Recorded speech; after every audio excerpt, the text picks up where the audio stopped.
Hey, Patrick, how you doing, bud? Not too bad at all, buddy. So we're doing a very interesting video today. Yes. So Will Coleshill from VoxPopuli interviewed, accidentally it would appear, a gentleman by the name of Frank Ryder, and we've done a little research. He seems to be fairly balanced. Seems to be a man of conviction and consistency. So this caught our eye, and it has caught the eyes of lots of folks out in the interweb nets and the world. So done a little Yeah. research. We're going to go ahead and let this gentleman cook. So what has persuaded you to come out today? Well, we've driven up, my son and I, from Newbury because obviously we can see the state of the nation and there's a national emergency and we need to obviously think about the future. What kind of country are we going to have for our children? Or are we going to have a nation at all? Now, I'd rather live in a nation and not a market, not a borderless international supermarket browsed by mutually hostile strangers, not something that reduces us all to bargain hunters. We need to save the nation, and I think that Rupert Lowe's Restore Britain is the only credible vehicle to do that. What was it that made you come over? What were the issues that pulled you to Restore, and what was the moment? Well, you can see that there's obviously there's the bankruptcy of the general liberal idea. There's the fact that you get a sense that the Western idea and the ideas we've had since the Second World War are winding down themselves. And at the same time, you can't escape the fact that we appear to be morally as well as financially bankrupt across. That's a super common theme in the G20s. There seems to be a moral degradation and an inability for those we've elected to adhere to the constituency's requests and demands. Yes. This is it. I think that we all have that feeling across all our countries, by the way, that the people who we put in charge of us don't seem to have a clue what they're doing. Well, not a clue. They seem to be acting exactly counter to the constituency's requirement for them to maintain office. They make lots of promises. They're going to do this. They're going to do that. And then when they get in office, none of those things happen. And in fact, it isn't just that they don't happen. And it doesn't feel like incompetency. It feels like they are specifically going against the will of the people in all things and in all ways. From a local council to your city They literally mayor. go out of their way to do the opposite of what they said on the election, as they would say.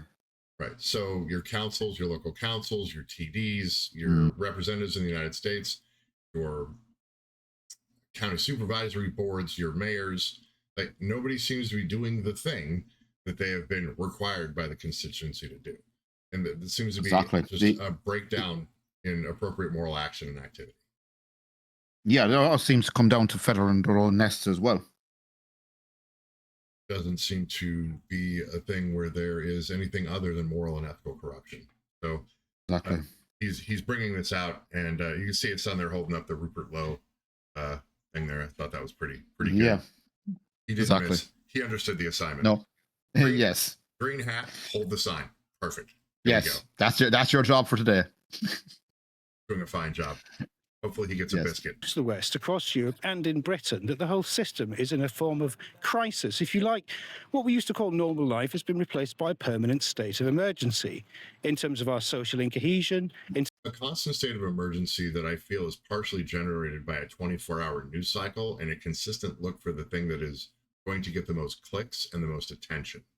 And you see that across all the G20s at the moment. All politicians seem to be going after headlines more than keeping up their election promises. Well, and when you can sell a constant state of emergency, you can have emergency type powers. Yes, you see it all across a lot of the people in charge seem to manufacture an awful lot of crises as well, just to justify themselves being there. And then by manufacturing crises, they generate actual crises that they don't want to pay attention to. Exactly. The voting public says, do this. And they're like, well, we're not really going to do that. We're going to do whatever the hell is we want to do. Right? Exactly. And that's the problem. I think that's the problem. That's why people are really turning against a lot of the mainstream parties all across Europe, by the way, and across the G20s. Well, people are just fed up of the same policies with a different flag on top. Well, it's a cultural crisis. It's bad. It's bad. When you go for clicks and you go for things that don't strengthen your nation as a whole, then you're going to have a fractured population. And that includes all kinds of policies from immigration to guns to anything really.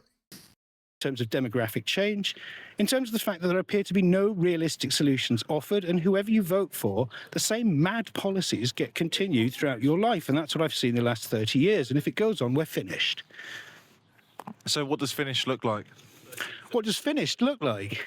Finished looks like an economic collapse. Finished looks like spending all your money on foreign wars when nothing works in the country. Finished looks like you can't get a job for being competent. There's no sanity even in recruitment. We have a competency crisis because for increasingly ideological and insane reasons, employment opportunities, even training opportunities are restricted. There's one news story after another.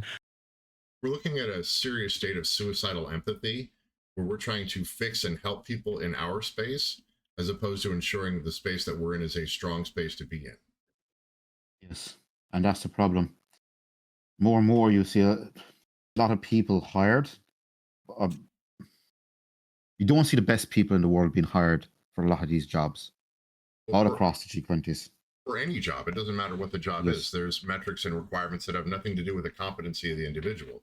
A company used to make a product, be proud of their product, and they would market that product as a good product. Now they market it as anything you want from anything you want. But not only that, the kind of work has changed as well. It used to be these infrastructure jobs ensured the furtherance of our countries. And now all those things get watered down and we don't have the most competent people doing things. So the system will break down. It doesn't have a choice. You want the best of the best, especially when it comes to infrastructure and building strong countries so that our populations can have the benefit of those things. And if we can give a little bit of help here and there, that's great. That's fine. But when you destroy your culture to attempt to help some other culture, it is suicidal empathy. There isn't a reason for it, except that people want to be nice and be seen as nice and not racist. And yes, that seems to be a common theme all across the G20s, is everyone wants to be the best boy in class, and no one wants to say that the emperor has no clothes. Right, and that leads to developmental issues functionally as a society as a whole. And we can talk about equal ratings and those kinds of things as far as where people are that we invite into our country. That can cause issues because once they violate our social mores, we don't ship them out, we put them back out into society. And then we get more of them. And that's unsafe for the people who already reside there, but it's unsafe for the people who are coming in as well. About why, for political reasons, we're doing mad things that bankrupt the country, that basically park people's careers, that exclude talented people of genuine principle from any area of influence whatsoever. And taken collectively, this is the politics and economics of national suicide. He's right. We get into a point where we have those who have questionable moral value are put in charge of important things. Ooh, yeah. I see that more and more. I'm just thinking of the United States at the moment. When you see people who are of questionable ethics being put in important things, causing an awful lot of issues for all countries, not just the United States or the UK or any of the other G20s. When I was growing up, it felt like a high trust society. It does not feel like a high trust society now.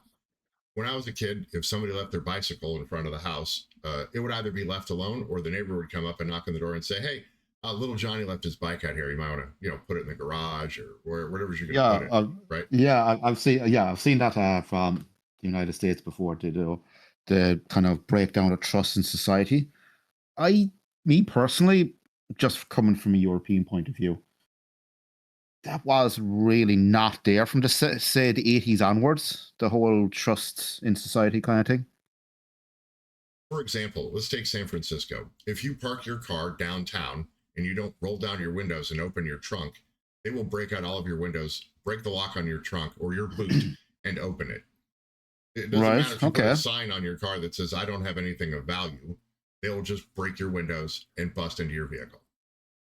Okay. And there isn't anything can be done about it. You just have to replace your windows. So you just have to suck it up. Yeah, because the policies in place don't allow to come after the people who are in this low trust space, and they just destroy your things. So it has to stop. And there's increasingly a sense, not just in Britain, but throughout the West, that something has to change. And I think that's only going to build as we begin to see the devastating consequences of the latest round of reckless warmongering in the Middle East, which we should never have been involved in, but we're all going to have to live with those consequences. And from this summer on, we're going to see how bitter they are. And it's only going to get worse unless we change the system. And there's no real change that's offered by the parties of the forced consensus. So when he says forced consensus, these are the parties that are in power and they're not losing power. The 0.1% wants them where they are so that they can manipulate the system. And it's the same in the United States, except worse because of super PACs. And we were watching some videos and doing some research earlier on lots of congressional races in the United States where one individual has more money than the rest of the dais when it comes to their debates and those kinds of things. There isn't a way that the other ones can overcome. So whoever's being paid the most is going to win, to the point where Exactly. Right. So they'll say, well, it's a grassroots campaign, except that millions of dollars was contributed to your campaign so they can send out flyers and circulars and they can pay people to make calls and knock on doors and things like that. It's not grassroots. When I heard that lady saying it, I started laughing. I was going, it's grassroots campaign where you got what, nearly 10 million from super PACs to run your campaign. Right. That was the 13th congressional district in Georgia. Look that up. It's pretty interesting. So, but it's that kind of corruption that is readily apparent, and you can look it up. But if you're just busy trying to run your household and make some money to pay for a family, you don't have time to do all of that research. So it takes low trust and just propels it across all of our political processes. Used to be you'd watch the news in the evening for an hour, hour and a half, and then you'd get all the major stuff. But when you have this 24-hour news cycle and people are paying to get their thing out there, whatever their thing is, or if you have someone supporting your thing for whatever reason, it feels disingenuous. And the reason it feels that way is because it's morally and ethically bankrupt, and it is. Like, it is absolutely crazy. But like, if you look at the holding companies, I'm going to use CNN and Fox News, for example, they're both overall run by roughly the same companies, run both sides of the argument. So where's the balance even in the news anymore? Well, there can't be balance because everybody's going for clicks and ad money and all those kinds of things. Yes. So the system ends up being just absolutely corrupt. And by the way, he is right about the whole warmongering machine going on in the Middle East again. He said everyone's going to pay for that one. It's just absolutely ridiculous. Well, the military-industrial complex in both Europe and the United States is insane. It's not a safe thing. Was it Eisenhower said, if you make war profitable, then people will go to war. Will go to war, yeah. And our children will suffer. That was the liberal establishment after the Second World War, and it doesn't work anymore, and it hasn't produced the utopia it's promised. It's produced a sort of hell on earth. And we rewrote a lot of the lines in the Middle East to suit some kind of map needs to look like this, and we made promises, so we're going to do this and that, and it has made quite the dog's ear of the Middle East issues. Oh, to be honest, ever since 1950s onwards, your US and European countries sticking their nose into the Middle East has caused nothing but problems for everybody around the world. Right, and the UK spearheaded a lot of line drawing in 1948 that is the cause of a lot of these kinds of issues. And by the way, so did the US and a lot of the other allied countries as well. So we can't just blame the UK for everything this time around. I think a lot of the allies have to take blame as well in equal measure. Right. Well, it's on all of their shoulders, but I believe at that point the UK was leading the charge as to how the lines should look based on how they had been controlling many things for. Yes, for it was the French and years. the UK really spearheaded, Israel and so on. They were the main pushers for that. Where the rest of the European countries, rightly or wrongly, thought it was a bad idea, which, looking back on it, it was the law of unintended consequences. They tried to do something good in the Middle East for Israel, and now it's kind of in that charter, a torn on everybody's side. Right. In that charter, Transjordan became Jordan and received a bunch of excess land that when the Ottoman Empire broke up, it was going to be Israel. Palestine was going to have its own place, and then Jordan, which was Transjordan before the lines had been drawn, they all would have had a space. They all would have had a place. Yeah, but the problem is after the 6 Day War, Israel kind of decided to take out their own pen and paper and started really drawing maps as well, which didn't really help matters either. Well, they were attacked by multiple countries at the same time. Yes, I'm just saying, at the end of the day, there's equal blame to go all around in the Middle East. And the sad thing is, 2,000 years of going around and around over there. From which there seems to be no way out. But there is. There are people of genuine principle and genuine talent in this country.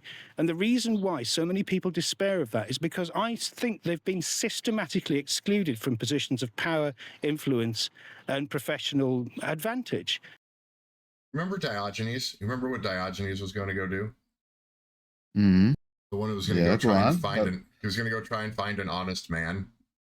Yes. And how did that work out? It didn't. Well, in today's age, we're looking for a principled human. Just someone of principles and character who isn't morally and ethically bankrupt. Yeah, I think the sad thing is, looking at a lot of the G20s at the moment, a lot of the movements, is they're trying to look for strong moral leaders. Which, by the way, it's next to near impossible because everyone's human, by the way. Everyone's going to have flaws, no matter how perfect they act. Humans have faults. Get out of here. Yes. But the problem is, an awful lot of, let's take the MAGA movement, for instance.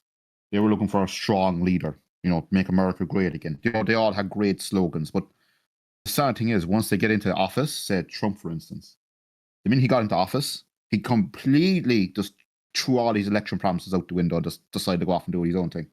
But that's the problem. I think a lot of people are just looking for a decent leader who will keep their word. I think that's what everyone's looking for. I think that's a bit of an unfair characterization of Trump. He has been doing lots of things that he said he was going to do. I think a lot of the issues people have is the method in which he is doing them. He's trying to achieve the goal, but he's also being blocked out left, right, and center. So his policies get jammed up.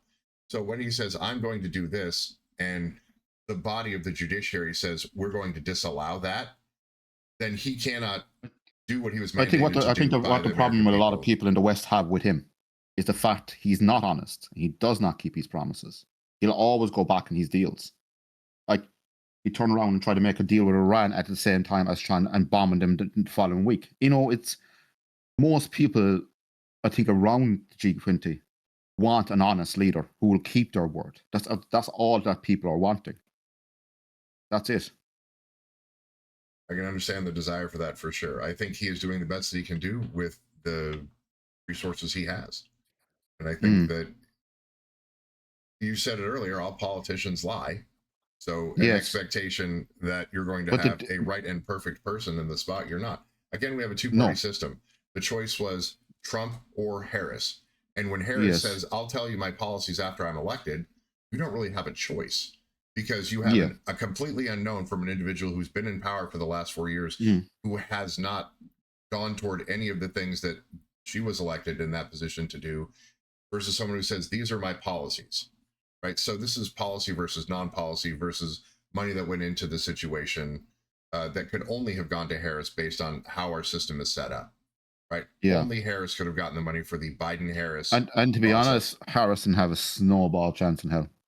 And that's down to the Democrats. They should have not put Biden up that time. They should not have done it. And you could even see 2 years before the cycle was coming up that he was obviously in decline, as they would say. Well, and it's a shame because he was a good lawmaker in his day. And the Democrats put him in an impossible position.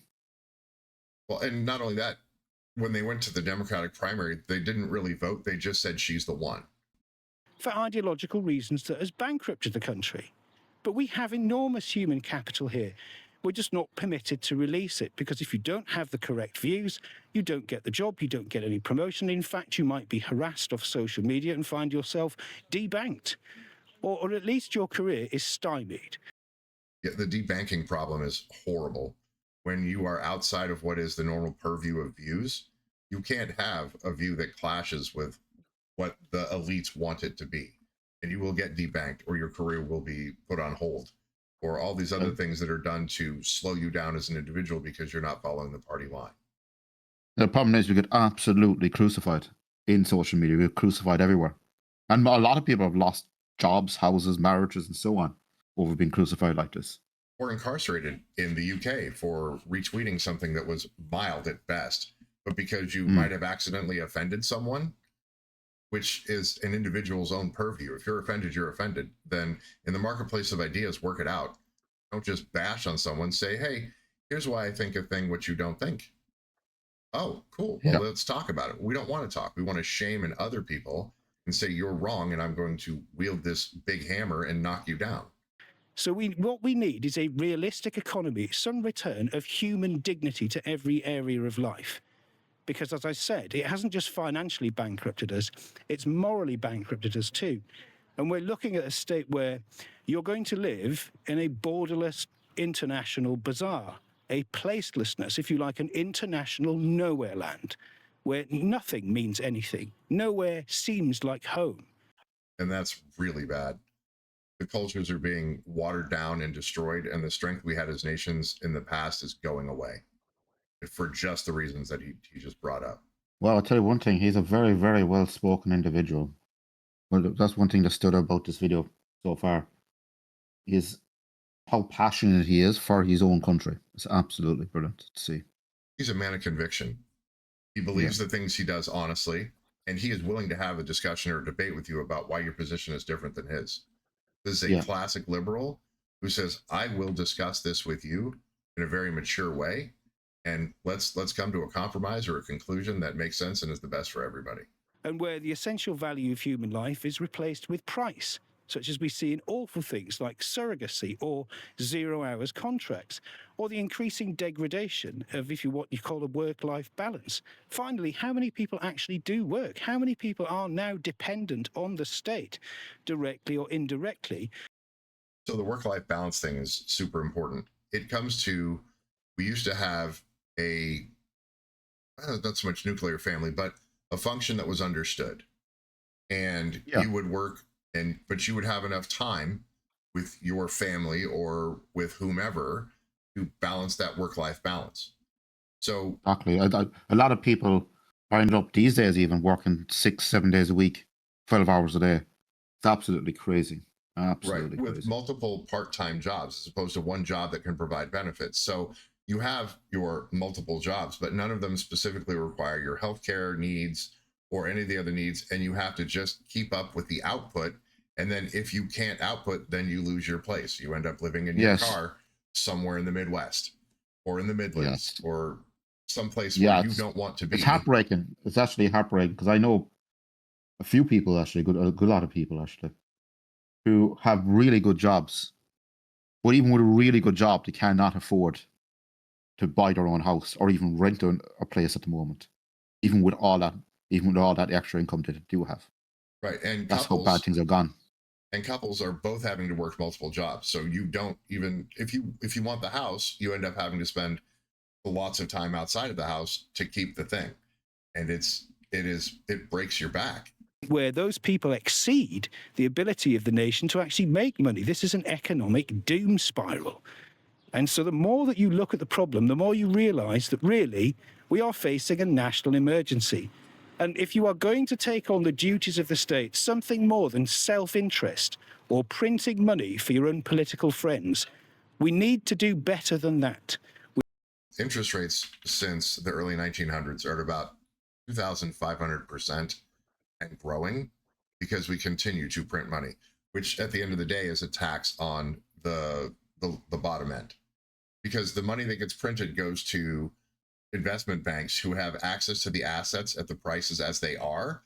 And until it trickles down to you at the bottom where you're working for your wage, then everything costs more. So you take the full brunt of the inflation at the bottom end. And the problem is, say especially the last 6 months, inflation across the G20 has gone up quite a bit. Absolutely at record levels in some cases. We need to take seriously the depth of the crisis that we're in, and we need people of genuine principle and talent to address that. And I think we found them under Rupert Lowe and in Restore Britain. And so, do you believe that essentially it's the rhetoric of blood, sweat and tears that we need in this country? No, I don't think we need any rhetoric at all. You see, that's partly the problem. For the last century, we've been ruled by the political technique of the liberal system, which is... So the use of the word rhetoric there, those two men are using that word differently. So when Mr. Wright here, Mr. Wright or Frank Ryder hears rhetoric, he hears words that mean nothing but excite the populace. And when he uses the word rhetoric, what he's thinking is information put out to the people so they understand concepts. So we're missing on the meaning of the words. What we want is real concept, real words, real interactions in a marketplace of ideas to show what is broken and what is not broken. Rhetoric doesn't do that. And so they're working on two different hymn sheets where the words aren't exactly lining up. But if you take it as Mr. Coleshill using the word rhetoric to mean giving the people the information, not just slogans, but the information so they can make informed decisions, Mr. Ryder is saying, look, we don't need the rhetoric. What we need is marketplaces of ideas that are functional. And policies that make sense for the normal guy working the 40, 50 hours a week. Basically the rule by media. And what you do then is you use slogans and you use concepts and you attach people's hopes and dreams basically to messages for products that you're never going to deliver. That's how we're ruled. We are sold dreams. Our desires are stimulated by, if you like, the kind of ruling consensus. But none of these things ever happen. And instead what happens is what the elites want to happen. And so we get involved in these terrible economic doom spirals. We see the quality of our lives degraded as margins are shaved. Everything's subject to shrinkflation now. It's not just your chocolate bars. It's not just cutting the sides off the coin to make the coin smaller, right? For instance, I'm sure you have peanut butter in Ireland. I'm sure you do. Yeah, we do. Yeah, things like that. So if you look at the bottom of your peanut butter jar, which is the same size, but the bottom has been pushed up. So now there's less product. It's just like... I shop by weight. I always try to say that to people. You look at the weights of the items you're paying. You know what I mean? If you're going to buy 16 ounces of peanut butter, you want there to be 16 ounces of peanut butter. So peanut butter, yeah, exactly. Not 15.3 ounces in the same size in appearance container. But that's the whole thing that's happening. But he is right. It is a lot of products have been downsized compared to years ago. And I see you're rightly saying there, especially chocolate bars. Right, but American trucks just keep getting bigger. Yes. I think he'll probably touch on it later on, but I think this whole inflation is really biting people this time around because it's not just the price in the shops; it's also the price in the pump. It's hitting you hard as well, so you're getting a double whammy. The logistics are getting bad as well. In fact, in California, we just got our last load of fuel from out of the United States, so our fuel prices are going to go absolutely nutty. Yes, it's not great. It's still less than Ireland, but that are getting smaller. It's the value of your wages. It's your ability to earn a living. It's the kind of job that you have to do so. Usually a kind of dignity-free environment, right, where you're slowly choked to death by the lanyard and its terms and conditions. If we have just more empty rhetoric, we're not going to get anywhere. You need credible people of genuine integrity and experience and ability who are committed to some higher purpose than themselves. We're running into a situation where the people who are in charge should not be in charge. And they're making very, very bad decisions that affect the populace as a whole. And more of these decisions are really, really hurting the everyday person. Like we did a video there recently about Middle America. West Virginia, especially, yeah. It was heartbreaking to watch that this so-called richest country in the world can't afford basic healthcare or means of helping their fellow Americans. It's like the policies are just all over the place in the G20s. We just seem to be helping everybody else around the world except our own populations. Right. Well, the thing with that was we make them dependent on the handout that can be taken away at any time, and then they're preyed upon by corporations. For their assets and for their land and all those kinds of things. They get depreciating assets, and it's not. By the way, that's a problem all across all the G20s, especially I see that in saying council estates, where they take out these predatory loans, usually around Christmas time. For every €100 they borrow, they have to pay back I think it's 220, something ridiculous anyway. Absolutely crazy. Than their own personal enrichment or their own mad ideological faction. We need a sense of higher purpose to see beyond the predicament that the rule by media has delivered us into, because it's delivered us all into a fantasy world that's turned out to be a nightmare. And those adverts, if you like, for that system that Francis Fukuyama described as the end of history, the liberal system, he said, periodic elections plus cheap consumer goods. And that was the final verdict on the organisation of mankind, and we could never do any better. Well, it hasn't delivered, has it? The elections have delivered political paralysis in Britain and in France and in Germany, the major powers of Europe. We have politicians who are unwilling to act in a place where they need to act because then they will lose the power. It's like the bureaucratic state where we pay people to solve a problem and they will not solve the problem because then they will no longer get the check. Yeah, exactly. Turkeys are not going to vote for Christmas, pretty much. So, like the homeless problem we have in the United States, California being a good example, where we lost $24 billion somehow with federal money, and we just don't know where it went. It just fell off the books, apparently. Right. I'm so sorry. I know. I'm sorry. Sorry, I'm laughing at that. It's just the ridiculous. I remember watching the video about that. It was just the ridiculous excuses that they came up with. It was unbelievable. Right. I am like a 5-year-old could come up with some better excuses. By the way, I'm so sorry, Uncle Sam. We seem to have lost you $24 billion. Hey, could we get more money? Yes. Get more money.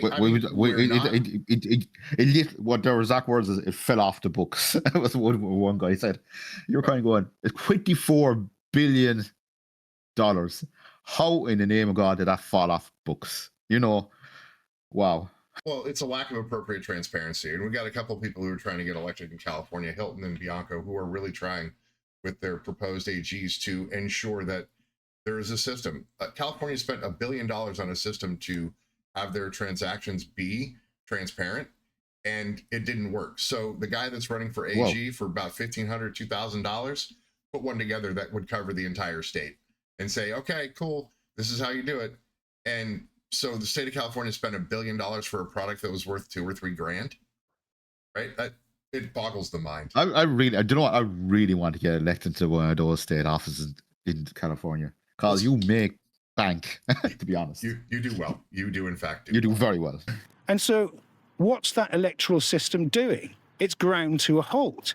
And the economics of this, if you ask conservatives who basically market worshippers, if you sit next to them and say, look, you've destroyed our nation, replaced it with a series of light industrial sheds increasingly staffed by third world migrant labour, what has that conserved? It's demolished everything. Everything that they claim to believe in about Burke and his little platoons, about traditional communities and traditional values, has basically been suborned to market worship and pure profit. We need something more than money. We need something more than empty ideological slogans. We need real change for people's real lives, for a change. And I think the crisis that the West generally is facing, politically, diplomatically, morally, and financially, gives you the opportunity to make the kind of deep-rooted change that you need to save the nation. All those things are true. He missed on none of that. Right? Yeah. It doesn't matter what he individually or specifically thinks about X policy or Y decision, but if you have an appropriate moral and ethical structure that goes beyond chasing money and constantly generating crises that you need to solve, right, which is the bureaucratic class's consistent way to get more money. I create a problem that can't be solved, and then you give me a lot of money, then I continue to ask for more and more money while I solve this unsolvable problem. So yeah, it's just a never-ending cycle of waste in my book. Right. So the problem, especially with this whole NGO marketplace going on as well, it doesn't really help things. Right. And fourth branch of government issues where power is extracted from some branch of government, Congress, executive, judiciary, and then it is suborned and used to generate more ways to steal from the system. Right. So the problems are soluble, but people are deciding in our low trust society now to just take, as opposed to ensuring that those upon whose backs this is happening are not abused, and they are. And where is it you think that reform has fallen into, these traps are falling for this? Because obviously you've chosen restore over reform. Yeah. And you've already mentioned the Iran war, and they obviously want to back the Americans. Well, this is a difficult question to approach if you're not the kind of sad person with no life like me who actually gets into this. But the Americans didn't choose that war freely on their own, did they? They've admitted severally, their own chief diplomat, Marco Rubio, and many others, the leader of the House and so on, have said that this was a war for Israel because Israel was going to launch that war. And so the real fundamental question is who basically rules the United States, because that war is definitely not in the national interest of the Americans. In fact, I personally predicted this along with others at the beginning of January. This has led to a strategic defeat of the United States. It's broken its military presence, its credibility. It's now seen as agreement incapable. That means in diplomacy, nobody believes your promises. So no one's going to make any deals with you because you constantly break them. And what's worse with that, you then assassinate the people that you were trying to make the agreements with in the first place. Incidentally, the Straits were open before you did this, and you killed the men who placed a religious prohibition on the development of nuclear weapons, you know? And then your big idea is to bomb everybody so they love you. I mean, this is insane. If you can't trust the individual you're negotiating with because they're going to bomb you, that's not good. And when you have two fractious groups that have different goal sets, if you tether yourself to a goal set that's outside of request of the constituency says, we don't particularly want this thing you're doing, but then they're thrust into it, and then it makes them look bad because you can't achieve agreement like he was talking about because you've lost trust. Right? And not only that, it's not just he's right, that this whole war in Iran did not have to happen. It didn't. No matter what Trump is making up at the moment with nuclear weapons and all this old rubbish, no one in the world wanted this war. Nobody wanted it. The only people who wanted it was the US and Israel. The whole world is saying, just stop doing what you're doing and reopen the bloody straits and cop on. That's what the whole world wants. But no one is buying what America is selling anymore. Because time and time again, he's right. America just keeps breaking its promises. And if you don't have your word, you have nothing in this world. It doesn't make sense. There's no interest in the national interest at the political elite level in the West, whether it's in the United States or whether it's in Britain or whether it's in Europe. And that's the reason why these political parties are seeing themselves decline dramatically in popularity, because they're not delivering for their own people. The way that they rule is for the interests of the rulers, not the ruled. When so many crises are developed immediately and all the time, you have to believe that those who are in charge, who can't solve the problems, are incompetent. So they keep reaching for the crises lever to relieve the crises, and then you generate NGOs and you give them a bunch of money, and they've got all the money, but they've come up with none of the solutions. Right? Exactly. I think people are just not buying what the mainstream parties are selling anymore. I think people are burnt out from their empty promises on both sides. Say in America, we hear more and more Americans say that they pretty much do not like either party at this stage because they just see both sides equally as guilty as each other. And morally and ethically bankrupt as well. Oh, completely. And it's the same, by the way, in our own political systems over here in the West. All across the G20s, all the mainstream parties are just, it's like no matter what flag you vote for, they're all the same. Empty promises and no solutions. And nobody wants to represent the tricolor in such a way that will preserve your culture. Well, the problem is, we do have parties, and say in Ireland, I just can use my own country for example. We have the likes of it onto Independent Ireland and so on. We do have, they'd be classified as right wing, but not far right, but more right leaning. Well, they're more centrist. They're more centrist because the left has gone so far left. What was in the 80s or 90s a center position is now considered way out. Yeah, right. I think sooner or later, what people want is not to be completely overrun. They don't want I'm just thinking about my own health system at the moment. The waiting lists have gone through the roof. Surprise, surprise. You leave more people into the country, everything goes, waiting lists go up. Right, it's a scarce resource. It's a scarce resource, and they're being abused. I think people are looking for solutions. They're looking around saying, could this be better than what we have right now? And what is causing all our issues right now? And people are not blind. People are not stupid. People know exactly what's going on. We know all across the G20s. We're just too nervous or insecure to say that the emperor has no clothes. That's the problem. Well, we talked to our producer, Doubting Thomas, and we talked to our boy Doc Guinness out there, who is actually in the medical industry in Ireland, and they're both beside themselves with our resources are being ripped, and they're given to people who didn't deserve it in any kind of way. They did not put forth any effort to get the reward. Right? Again, we have an immigration state with functionally open borders and a welfare state at the same time. which is completely non-functional. It's a suicidal empathy issue that is going to cause our destruction if we don't fix our civilization. We're going to have to. And I don't think it's just. I think what a lot of people are trying to get to is they want their countries to do better than what they're doing right now, and I think it has to. The free ride has to come to an end sometime. We all realize it. As you're saying, this whole welfare state and open borders, they just cannot operate together. It doesn't work. The maths don't add up. And I understand that people are fleeing war and whole. I understand all this. But at the end of the day, we only have so much in the piggy bank in every country. We cannot help the world. Right, no matter how powerful your country is or how rich your country is, you do not have an infinite money machine. There's only so much that comes in and out of the system. That's it. Yeah, our country is a country of settlers reinforced by positive immigration. And when immigration looks like, get over here, root hog or die, do the best you can. But it can't be you come over here and take the precious resources. It can't be that. It can't be. And not only that, but not helping your own people on top of it is really, really annoying, really pissing people off. We turn around in Ireland, for example, saying we're having a housing crisis. Okay, I understand that, but you built 30,000 council houses last year and less than 5,000 went to Irish citizens. Like, as you say, suicidal empathy at a massive scale. It's absolutely crazy. Absolutely. As I say, I am a bit passionate about that whole waste of resources.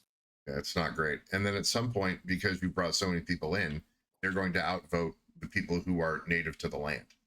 At that point, you've lost all sovereignty of your people. And you can see that there because these wars are mad. And it's not just the Iran war. These wars are mad from the point of view of the national interest of any Western nation because it didn't deliver anything for them other than misery and chaos. And in fact, if you look into the history of regime change, not only did it come about because of Benjamin Netanyahu saying that he wanted the West to replace diplomacy with a war on terror from 1979, but when it went on to do this, what did it produce? The reason we have a mass migration crisis in Europe is because of the wars in the Middle East that the United States has wholeheartedly fought, which serves only the grand strategy of the Israelis. That's the reason why you had millions of people come into Europe in 2015 from Syria. That's the reason why, as Colonel Gaddafi predicted in 2010, he went on French television and said, if you kill me, Europe will turn black. And then in Operation Odyssey Dawn, when they did kill him, when Hillary Clinton and David Cameron killed Gaddafi, rather brutally, Europe did turn black because Libya was a gateway that wasn't open then. And so was Syria. And then so was Iraq.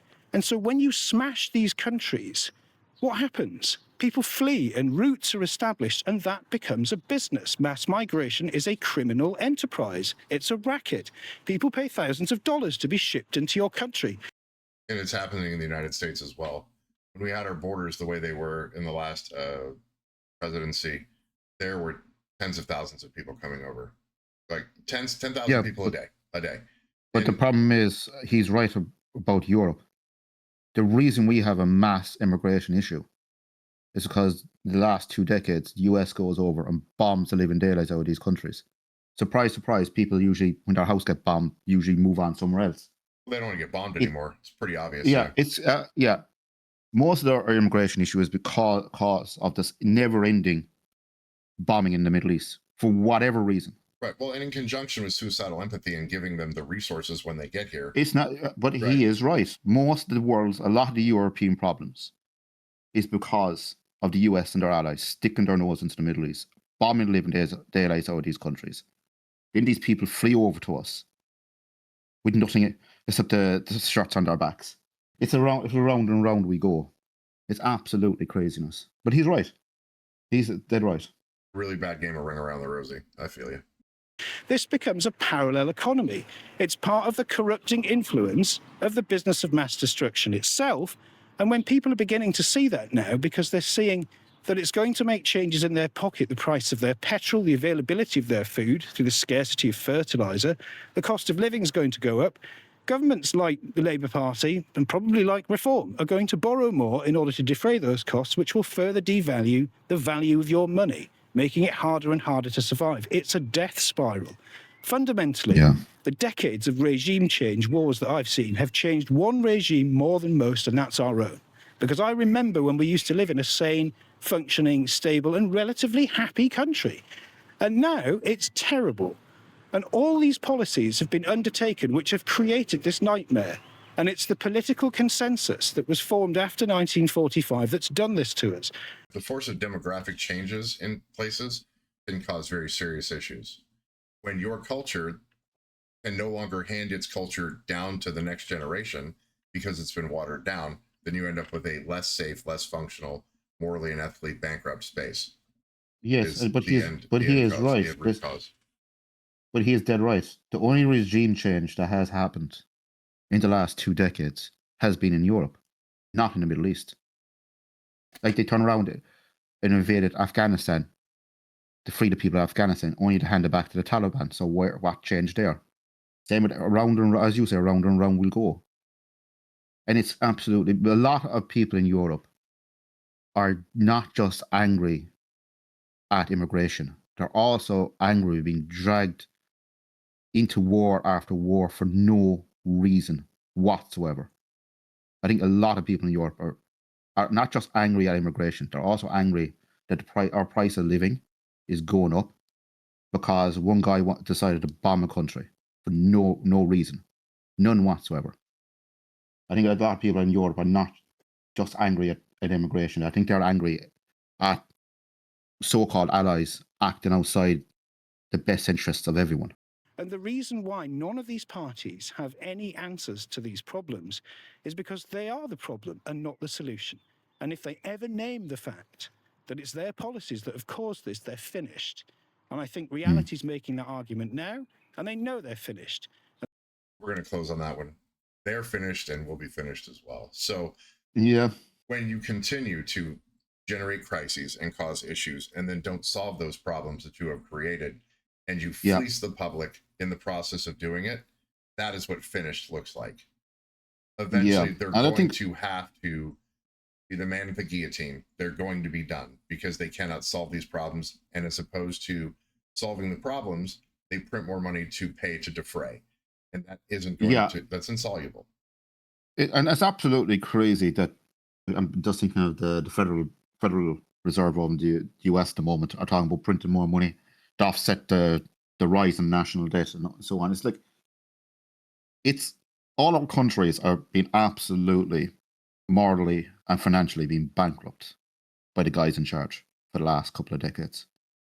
And it's like we're going down a debt spiral. He's right, we're going down a never-ending debt spiral because our countries cannot afford everything.